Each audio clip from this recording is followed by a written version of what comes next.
Religious faith is often viewed as a source of division, but America's history of interfaith cooperation can actually teach us something about how to address broader polarization.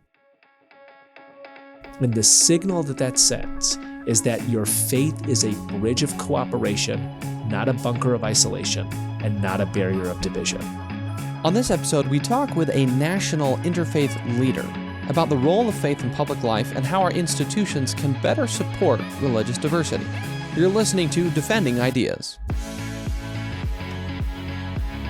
Defending Ideas is a weekly podcast produced by Sutherland Institute. On this show, we are committed to renewing the principles of common sense conservatism, making you a better champion of sound ideas.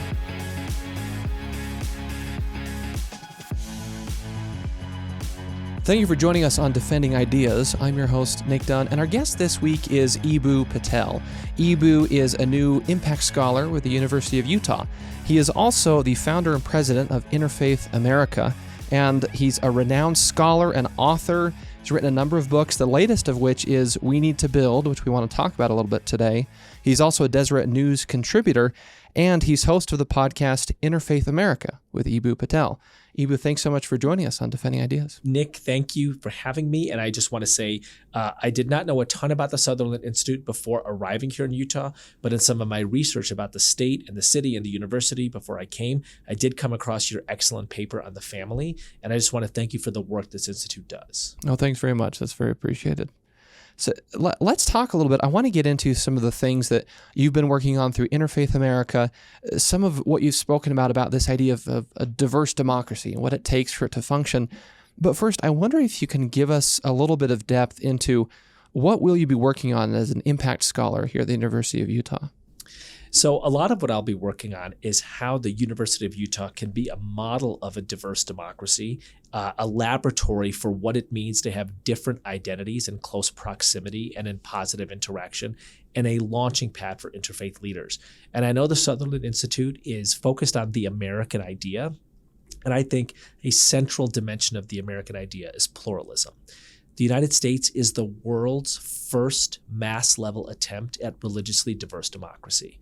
That is a massive undertaking that nowhere, at least in the Western Hemisphere, before the existence of the United States of America, had people taken on the idea that folks from different religious identities could live in the same political entity and participate in governing themselves. It was thought to be impossible. And it's a challenge. It is a wonderful, sacred challenge. In my own religion of Islam, there is a great line in the Holy Quran that God made us different nations and tribes that we may come to know one another. A religiously diverse democracy allows people from different identities to interact and cooperate positively. So how do you do that in a university setting, especially thinking of your traditional campus and University of Utah as such an anchor institution for the state here? We were just up there recently. Actually, we had our congressional series. So we hosted a number of events there and welcoming students. And in the university environment, how do you treat that as kind of a microcosm of, if you will, of, okay, we're going to try some things here on a campus that can create this idea of a diverse democracy, of greater sense of belonging for different faith traditions? And then how is that sort of scaled up to the rest of society? So I actually think a university campus is maybe the best place to model a religiously diverse democracy. Why is that? Number one, you have lots of students and staff and faculty in close proximity to each other. At the University of Utah, it's upwards of 30,000. It's 75,000 when you add staff and faculty and administrators into that mix. They come from different identities. It is an institution that affirms distinctive identity. If you come as Black or Native or Latino or Indian or Irish, they want you to be proud of your identity. And it's an institution that celebrates bridging between different identities. They want Irish and Italian folks to get along. They want Muslims and Jews to get along. They want people from the Church of Jesus Christ of Latter-day Saints and Catholics to work positively together. And they have the exact right mix of activities for that to happen. You're in a laboratory class with somebody from a different religion, somebody whose faith you might not know much about, somebody whose faith you might have heard negative things about, but there you are huddling over a Bunsen burner. You better make it work. You're playing intramural tennis with somebody from a different ethnicity. Maybe it's an ethnicity that you've heard some racist things about, but here you are here you are hitting the ball to each other over the net in intramural tennis. And so we know from social psychology that the best way to build cooperation is for people to be in proximity to each other and to do cooperative, constructive activities together. A university campus has a plethora of those kinds of things. There's something you're mentioning that I want to pinpoint, and it seems to be this idea of an institutional setting. If we think of looking at all the division and hostility that we're seeing in our society today, that sounds like what you're saying, university is a good example of, and there are other institutions, but an example of an institution that can bring people together, and they're there for a common purpose. They're there to learn and equip themselves with the skills and the ability to go out and contribute to society. And that's an amazing thing. And there are other institutions in society that can do that. And I'd love your take on when it seems like there are so many forces kind of pushing people apart, retreat into your own camp, into your own tribe, whether that's politics or religion or ethnicity or whatever it is, that we need to strengthen some of these sort of intermediating institutions that maybe have been on the decline. And, from your writing, perhaps in your book, We Need to Build, are there things that you think our listeners ought to be reminded of about the importance of institutions like the University of Utah, like others in society that can do exactly what you're saying? So you said it very well there, Nick. I mean, and I will simply say that this is the American genius. And Alexis de Tocqueville mentions this in Democracy in America. He says that the mother science of America is the art of association. It's our civic institutions. And he says all progress in democracy depends on this. So let me give you a very simple example. Let's say that there's some tensions in town between people of different ethnicities. We'll just make it up. Let's just say the Irish and the Italians in town. And all of those families want their kids to play baseball. Well, if you want your kids to play baseball, you have to set up a little league. And you got to be able to have those kids play on the same team together. And the Irish parents and the Italian parents, when they're coaching a team together, they're not principally Irish and Italian. They're principally a first base coach and a third base coach working together. America depends on these civic institutions, these intermediating institutions, intermediary institutions that bring people of diverse identities and divergent ideologies together in concrete projects with common aims that guide cooperative relationships. That's a fancy way of saying Little League or swim club or chess club, right? But it is something that we do really well in the United States. And part of what I think concerns a lot of us is that our political polarization is bleeding into these civic institutions. And so it's not just that people vote differently. I mean, if you have a democracy with different parties, people are going to vote differently. Hello. It's that it is putting pressure on school boards and high school theaters and soon enough little leagues. That is a real danger because truthfully, right, the only way to have a diverse democracy work is if you can disagree on some fundamental things, if you can vote differently on abortion at the polling place, and you can work together on other fundamental things like building a little league team. That's the only way this works. I love the Little League example, and I played Little League as a kid and enjoyed it, but translating that kind of into our adult institutions, and for all of us, we're talking about the school environment, talking about workplaces, churches, synagogues, mosques. I mean, these kind of faith institutions can be this. But there's something you mentioned that I think is really important, that this idea of political polarization is bleeding into these other sectors. It was actually one of the themes at our recent congressional series as well, that we've had political disagreement and intense political disagreement pretty much all throughout the history of the country. But something that maybe feels different now is that political hostility, if you will, or that polarization that used to maybe feel confined to Congress or some of those actual political institutions is now bleeding out into all these other spaces, that an environment or a venue or an institution that previously was not political at all is now sort of forced to be or expected to be choosing a side or something? What do you ascribe to that phenomenon? Why is this happening in these other institutions? And maybe more importantly, how do we fix it? Well, I'll say this: the term conflict entrepreneur has reached the public discourse, right? And I think we have a lot of conflict entrepreneurs out there who somehow politically or financially profit from stoking the fires, if you will. But it's very dangerous. And let me give you the nightmare scenario. So what happens if 2 heart surgeons scheduled for a life-saving 2-person heart surgery? You require 2 heart surgeons for this heart surgery, are chatting before the heart surgery, and they find out that they voted differently, and they refuse to perform the heart surgery together. And sorry to your grandfather who really needs that heart surgery, but they're just not going to work with someone who has a political disagreement. That's the nightmare scenario, right? And right now, it hasn't reached that level yet, but it's happening at PTAs, it's happening at school boards, it's happening in town centers, and there's nothing to say that it won't reach that level. And I actually think what is really special about America is people who disagree on really important questions: where to draw the line in the Middle East, whether or not abortion should be legal, do other really important things together. We fight fires next to people who we want to defeat for political office. That is a strong nation. There's a metaphor when we were chatting before the show. You mentioned the big game you're excited for, and I've thought before that metaphor in a sporting scenario. 2 football teams line up to play a game. During the game, they play as hard as they can. They're trying to get big hits and tackles and all these things. When the game's over, when the whistle blows, they line up and shake hands. Yeah. And Arthur Brooks, who's actually another impact scholar at the University of Utah, has spoken before about the idea of, in a football setting, he tells a story of an opposing player who would go over to the other players and say, "Hey, nice hit." And it would kind of throw them off. So we're not supposed to like each other. But it sounds like it's that similar idea of, and maybe in this case, the football game is a political election, a campaign cycle, or a debate over an issue. But at the end of the day, they're all there to play football. So even we as Americans, if we disagree on politics, on a religion, or different things, we all love this country. We all want this country to be successful.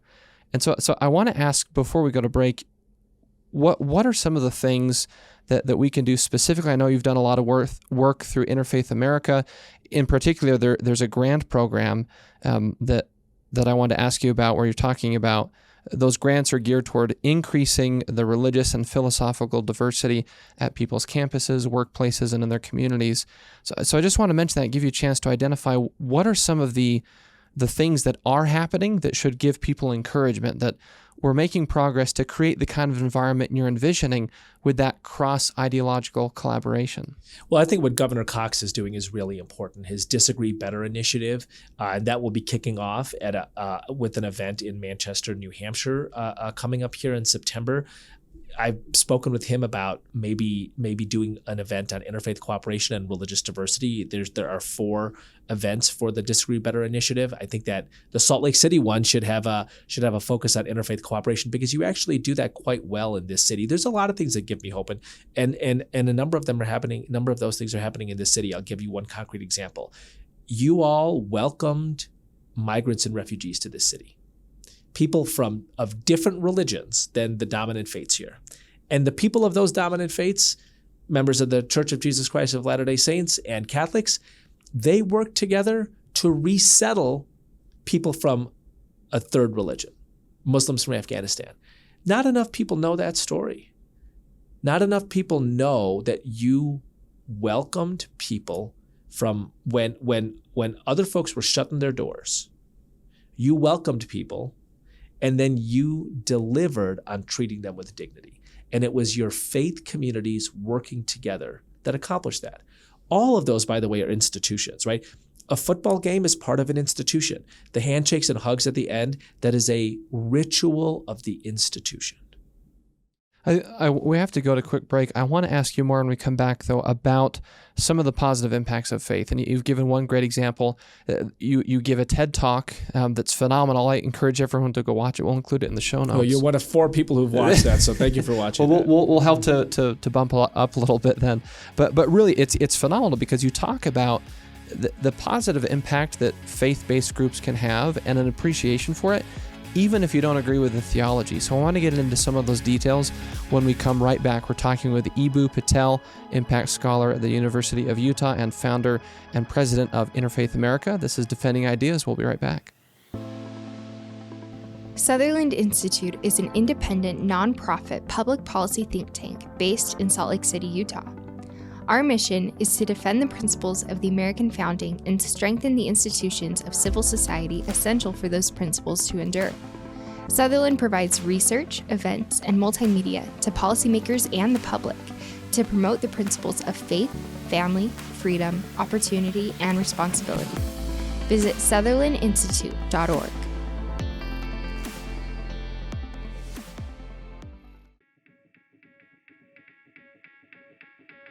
Welcome back to Defending Ideas. We've been talking with Eboo Patel, impact scholar at University of Utah and president and founder of Interfaith America.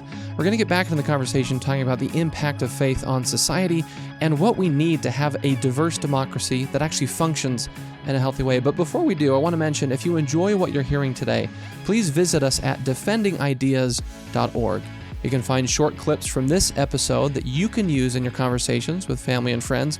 You can also subscribe to the podcast on Google, Apple, Spotify, any of the major platforms, wherever you like to get your shows. That's defendingideas.org.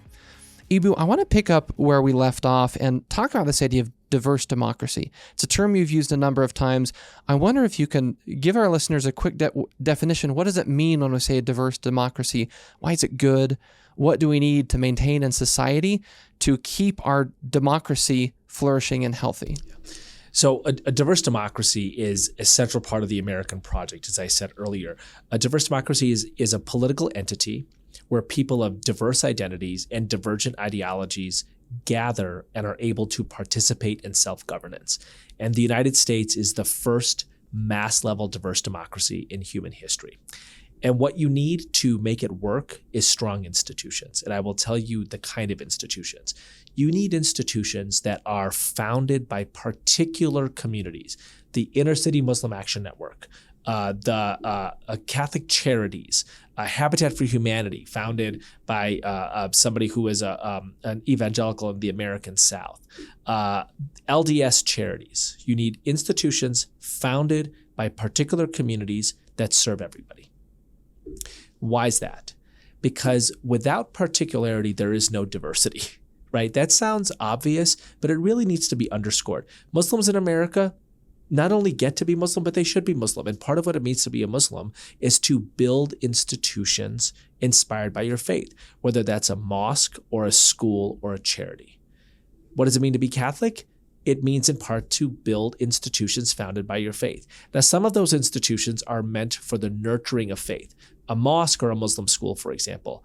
But some of those institutions, like a social service center or an athletics club or a hospital or a college, those should be places that welcome people of all faiths.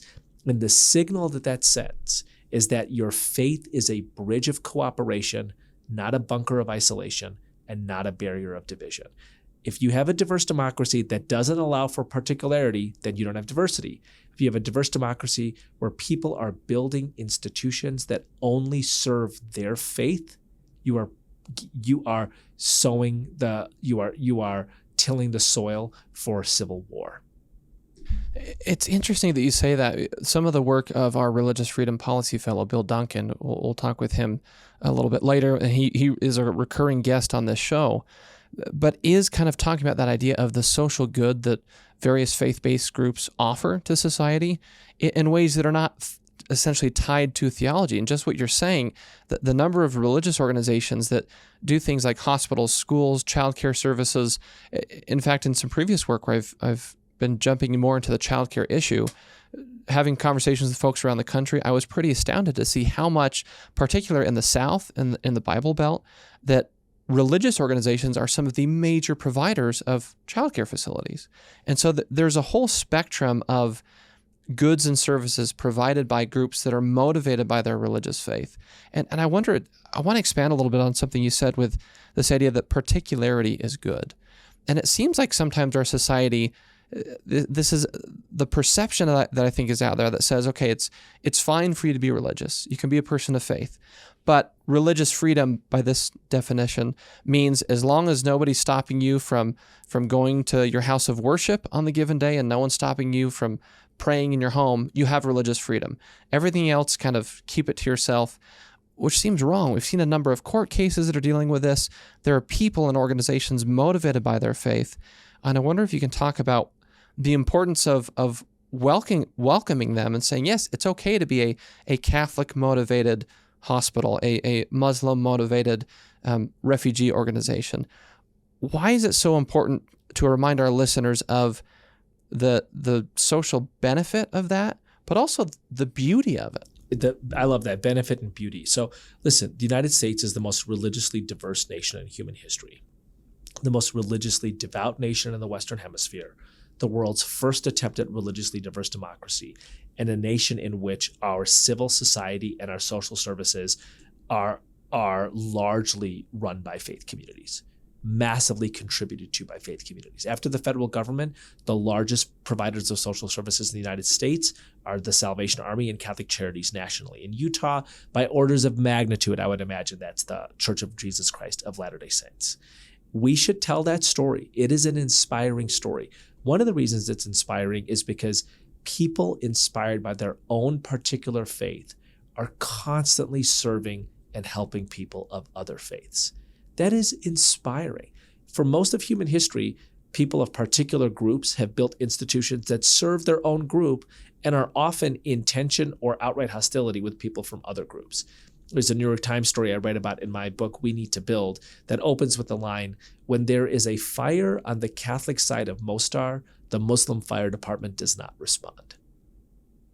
That is so alien to American ears, right? Because we are so accustomed to faith-based institutions serving people of all faiths. Now, BYU, Wheaton, they have they have a particular mission, right? They have a mission to nurture faith. Every faith community has a right to institutions that serve their own faith in an internal type of way. And every faith community in America also has institutions, disaster relief agencies, refugee resettlement agencies, social service agencies, which serve people of all faiths. There's something you said in your TED Talk, and again, for our listeners, we'll include that in the show notes, and I think it's worth a listen for everybody.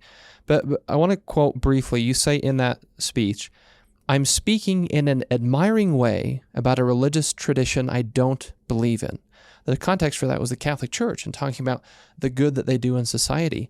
I wonder if we can pinpoint that expression that you offered in your TED Talk, this idea that I'm not part of this faith. I don't necessarily agree with the doctrine or the theology, but I recognize and support the good that they do.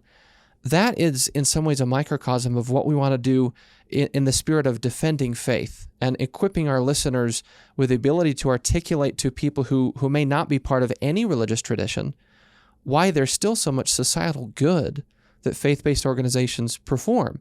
So can we kind of train our listeners, so to speak? Let's teach people how to defend that. So in some ways, this is the easiest thing. I think everybody, people of faith, people who are secular humanists should be interfaith leaders. And here's the first step to being an interfaith leader.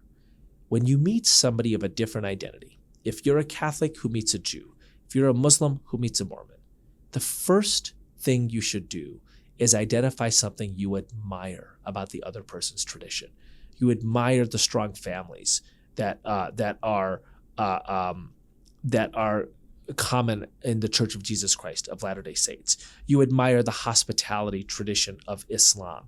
You admire the way Jews welcome the stranger. You admire the number of colleges and universities that the Catholic community has built. You point out something that you admire about another faith. You lead with that, okay? And then you know what inevitably happens? That person turns to you and points at something that they admire about you. And that, my friends, is called a civil society. With the few minutes that we have left, I want to see if we can take what you just beautifully articulated and the model of the work that Interfaith America does, and maybe a model of some of the work you're going to be doing for the University of Utah on your Impact Scholar role, and apply it to the idea of political polarization. And what seemed to me to be the touch point between those two things were this idea of when we engage in debates and discussions about politics and policy issues. This was another piece of advice. Again, I'll reference Arthur Brooks, one of your cohorts at the University of Utah Impact Scholarship, where he says that if you're going to engage in a political debate with somebody and you're going to disagree with them on something, and I think he actually pulls this from social science with respect to marital counseling.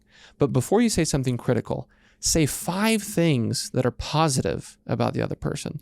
And I've noticed that when I see people do that in a political setting, if you're discussing with somebody you disagree strongly with, before you jump into critiquing them, you say, number one, I love that you're concerned about this issue because I am too. Number one, you're enthusiastic. You're bringing a lot of passion to this.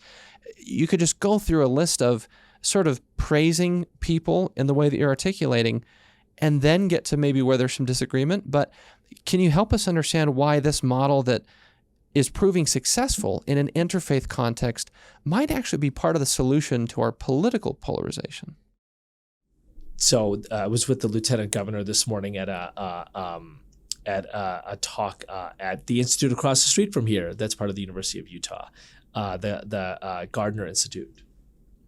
And the lieutenant governor said, I have a motto: if it feels good, don't say it. If it feels good, don't say it. And listen, there's something perhaps there's one instinct within the human heart that says poke at somebody, get back at someone, right? And there's another instinct that says point out a resonance with somebody, find some common ground. And as the old Christian story goes, if there are 2 wolves inside us, and which one grows, the one you feed, right? And so to just make a practice, it could be a faith practice, it could be a civic practice of I am going to find something about you that I admire. I'm going to point it out. Now, there are parameters, right? Don't look for admiring things in the KKK or the Nazis, but there's not that many KKK members or Nazis out there, right? So 98% of people, exercise the muscle of I'm going to point out something I admire about you. And listen, honestly, that's not just kind of a sacred practice, okay? It's also extremely pragmatic, because your son gets into a bike accident and you take him to the hospital and the person you just shouted down or called out is the nurse. That's entirely possible, right? Here's the thing about a diverse democracy that where civil society is at the center. So we need each other, right? The person who you just called a bunch of bad names shows up at your house when there's a fire. Good idea to have a positive relationship with that person first. Let me give you a little thought experiment that I often use with folks to help demonstrate the powerful impact of religion and religious diversity in America.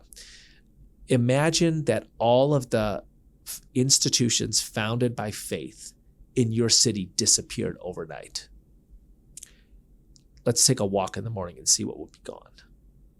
I mean, something like 2/3 of Salt Lake City would be gone. I'll tell you one of those institutions that would be gone: University of Utah. Public university. You know who the founder was? Brigham Young, right? An awful lot of our civic institutions in America were founded by people or communities of faith. And why wouldn't we be grateful for that? Why wouldn't we welcome that? Why wouldn't we look at the Inner City Muslim Action Network in Chicago and say, thank you for your work. I'm grateful for your presence here. That's part of what it means to be an American. That's a central piece of the American idea. Eboo, this has been phenomenal. I think we've provided so many things to the listeners that they can use in their conversations with folks, and not just in an interfaith setting, but in all settings. In any point in time where there's a disagreement or a conflict, what I'm taking away is even trying to sort of apply the principles that you're espousing as part of the healing process for America. That we feel so many of these divisions that if we want true unity, it doesn't necessarily mean we agree, but it means we're doing the things that you're talking about, that we can move forward together and make a difference. And I just think that the way you have articulated it will resonate with folks, both in terms of faith conversations, political conversations, and everything else. So I just want to express our gratitude for you joining the show, for your work at the University of Utah as an impact scholar, your work with Interfaith America, and also with your new book, We Need to Build. There's a lot of good ideas worth defending, and that's what we're all about here on the show. So thank you so much for your time. Thank you for having me, and thank you for the work of the Sutherland Institute. We are going to take one more quick break. We'll be right back with Defending Ideas. For a deeper dive into the issues you care about, read Sutherland Institute's official blog, Insights and Takeaways. You'll gain deep insights from policy experts and relevant takeaways voters need to know. Visit sutherlandinstitute.org.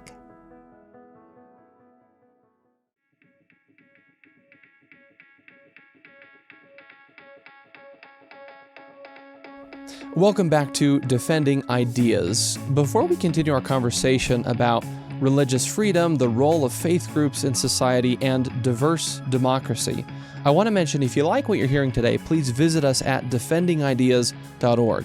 You'll find short clips from this conversation as well as previous episodes that you can use on social media and in your conversations with friends and family. That's defendingideas.org. To continue the conversation, we are now joined by Bill Duncan and Derek Monson here at Sutherland Institute. Bill is our Religious Freedom Policy Fellow, and Derek is our Chief Growth Officer.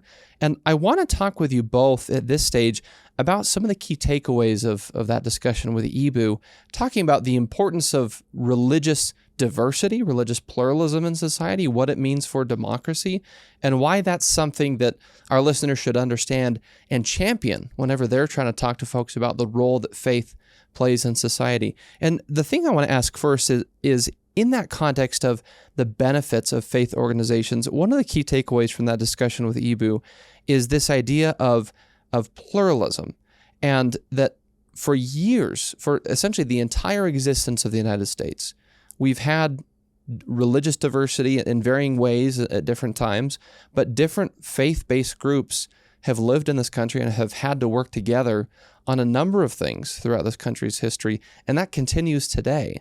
So the first thing I want to ask is, because we have such a long history of religious pluralism working and operating in a healthy way in this country, can that be a model, and should that be a model for us to apply that approach to other kinds of pluralism, whether we think it's cultural, demographic, ethnic, or political?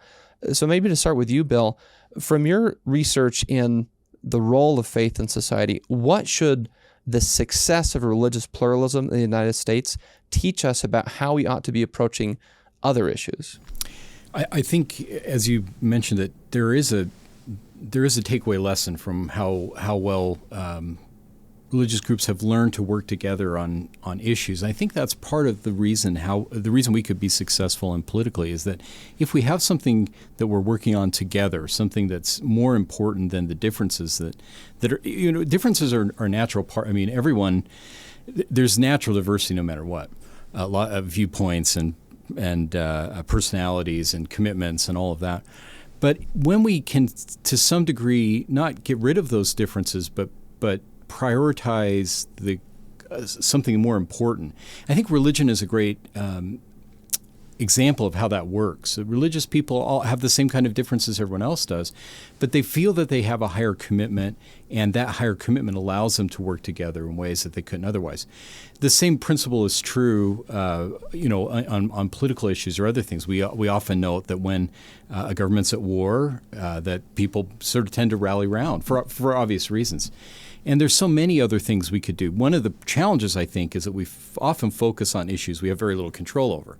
And so we don't feel motivated to work together because we don't see ourselves really accomplish anything.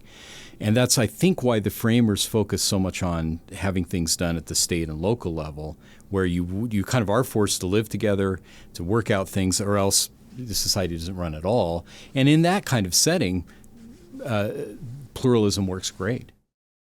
Derek, I want to ask you, especially through your lens of having many years of history working on policy issues, which often means debating legislation, working with people from different organizations, are there things that you have seen as sort of examples of this idea that Bill articulated and that Eboo talked about earlier of yes, an approach of religious pluralism can and should be a model for how we approach other issues. So either examples you can think of groups that might disagree on a number of things, but they have been able to align on some common ground, or maybe a framework you would suggest as we look at future policy debates, how we can apply that principle of pluralism. We disagree, but we can come together for a shared goal to have successful progress on a given issue.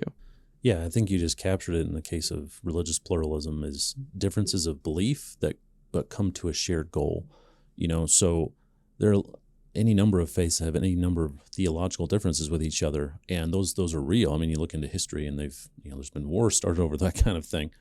But in modern day, particularly in the United States, there has been a coming together, I guess if I could use that term, among organizations. This is why you have interfaith efforts where they recognize the theological differences and then realize that because they are commonly religious in orientation, their nature, what they're doing, they have a shared goal. For instance, trying to, say, uplift people in need, because most religious organizations, religious beliefs, or traditions have something about reaching out to people in need and helping uplift them. And so you see a lot of shared stuff around that, despite whatever church you may be in, whether it's Catholic or Protestant or Church of Jesus Christ, Latter-day Saints, or others. And that is the kind of thing that we need to be doing more of. And frankly, I think what we've done a lot of in the past in the United States. You saw it a lot, for instance, in the time of the Cold War, or where communism was the shared opponent of what we believed in liberty and equality and things here in the United States. And so despite political differences, religious differences, racial and other kinds of differences, we were all Americans, and we could share that, that we wanted our country and the ways that the ideas that we stood for to triumph over ideas that were opposed to those things, and saw that as a valuable thing for not only for the nation, but for the world. And so, we can continue to do that. A lot of times we think about, we need to get back to that, but we don't need to go backwards. We need to go forwards. And so it's about building those shared goals, despite differences of maybe underlying beliefs, in the current context, not just from looking at the past. There's something that you touched on that I think we should expand for our listeners, and it's this idea of, and Eboo talked about it, gave a number of great examples, but sort of the societal benefits of religion and how that helps create essentially a functioning, healthy country. And he uses this term diverse democracy. Again, this idea of people of diverse backgrounds and perspectives coming together under a shared goal. And in a very broad sense, it's the functioning of a healthy constitutional republic, a healthy country that we have.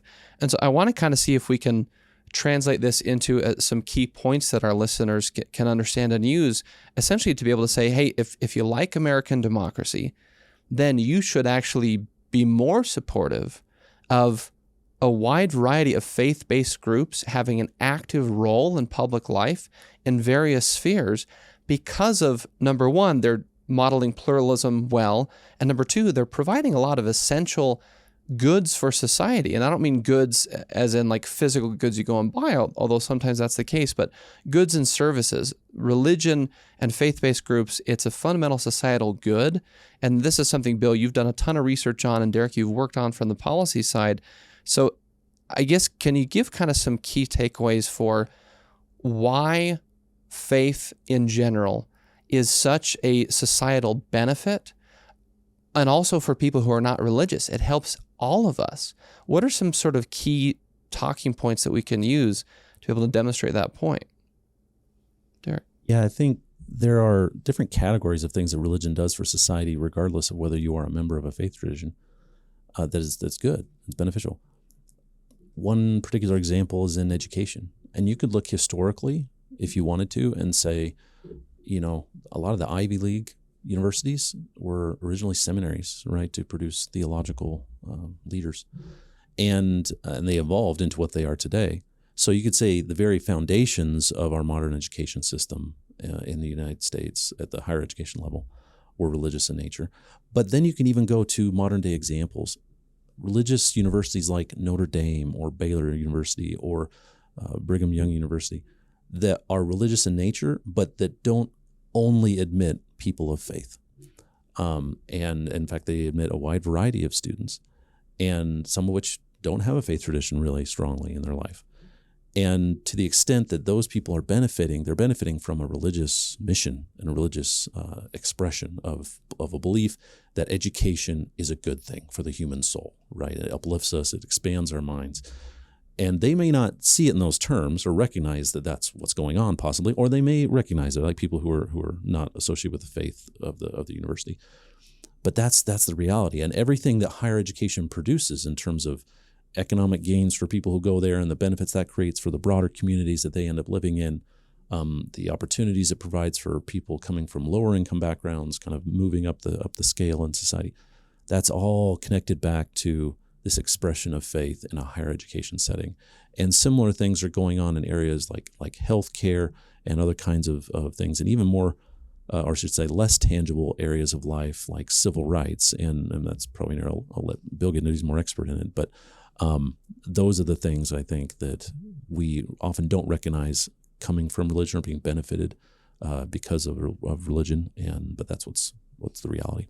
I want to draw a quick connection, and Bill, I want your thoughts on that too. But between what you just said, it's a perfect capstone to the conversation with Eboo, where he mentioned that to truly have diversity, you need differentiation, meaning that you need different organizations motivated by different faith traditions that can have differentiation, that it's a specific theology or doctrine or belief that's motivating them to do something of value to society.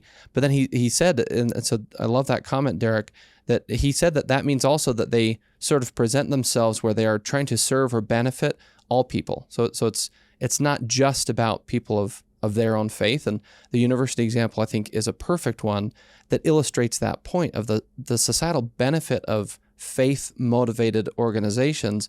Bill, what would you add to that? What have you seen, and what can maybe be some good talking points or examples for our listeners? Well, I think one thing that's helpful is that historically, the increase of tolerance and appreciation for religious diversity tends to increase the circumference of freedom for everyone. An example would be in the 1940s, the Jehovah's Witnesses were concerned about being asked to salute the flag. That was against their religious beliefs, against the religious beliefs of a very small minority.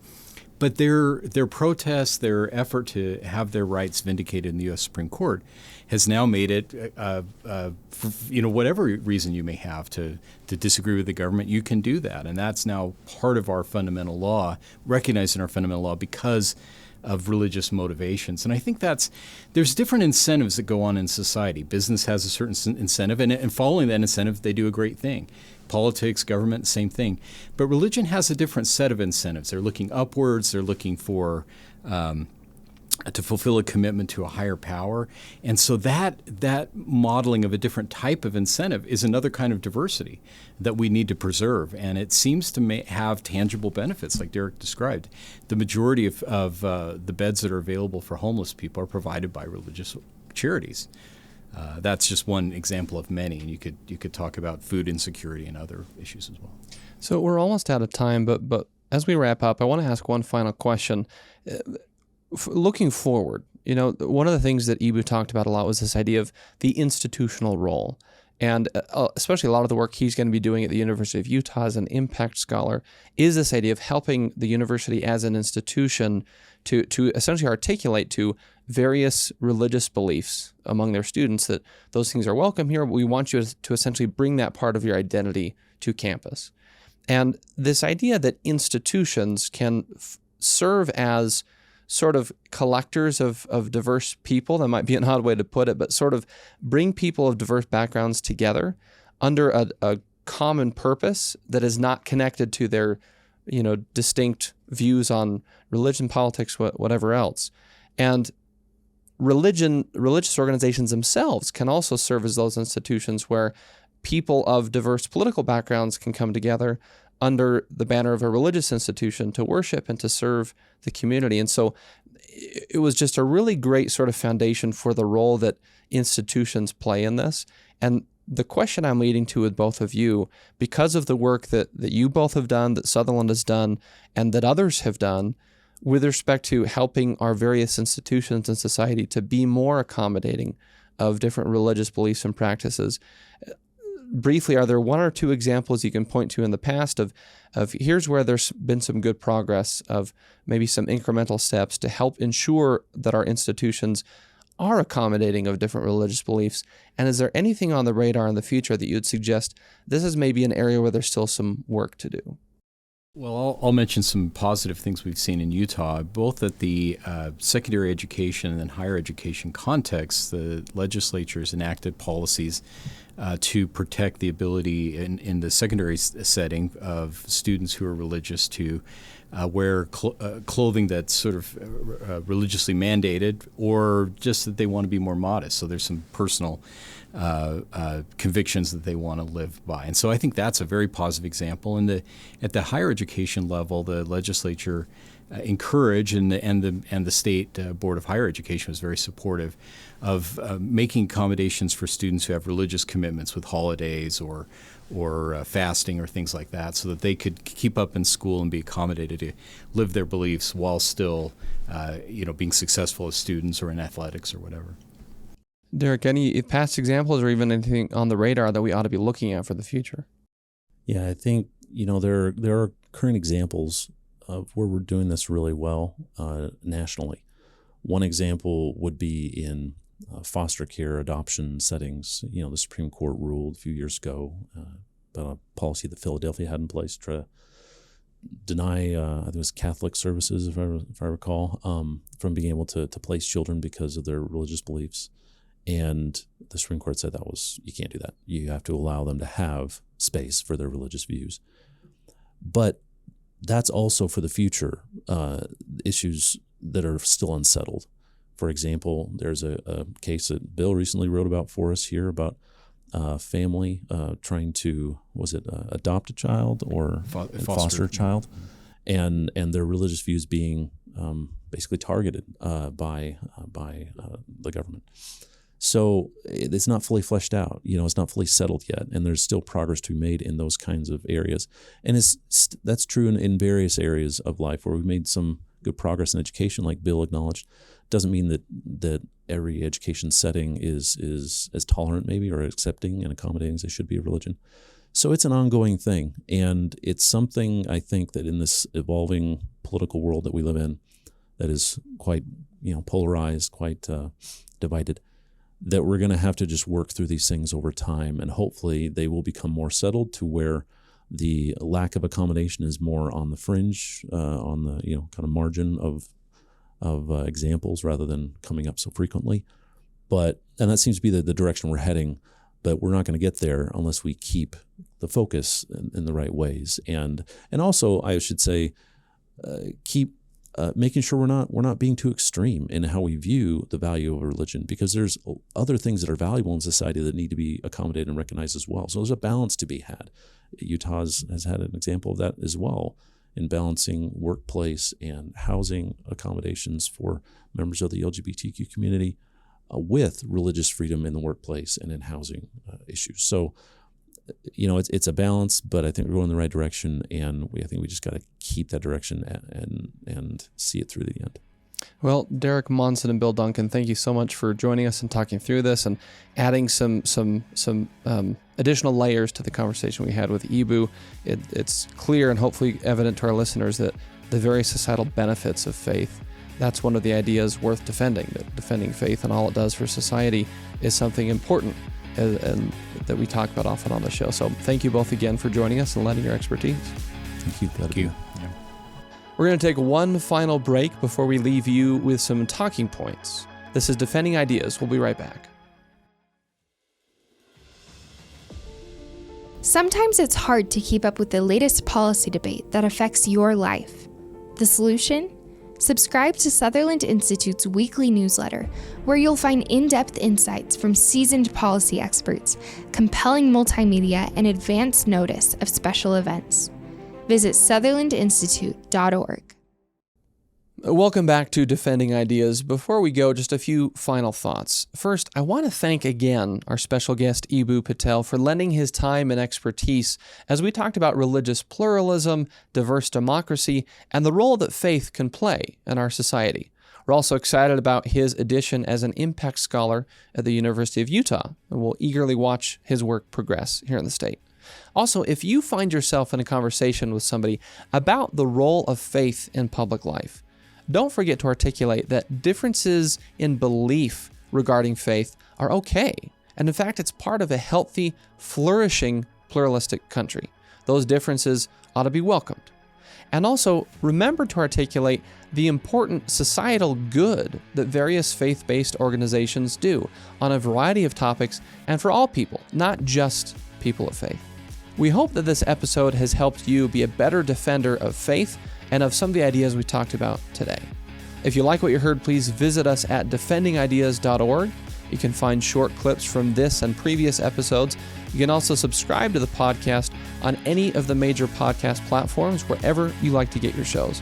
And lastly, if you want to support the work of Sutherland Institute, please visit sutherlandinstitute.org/donate.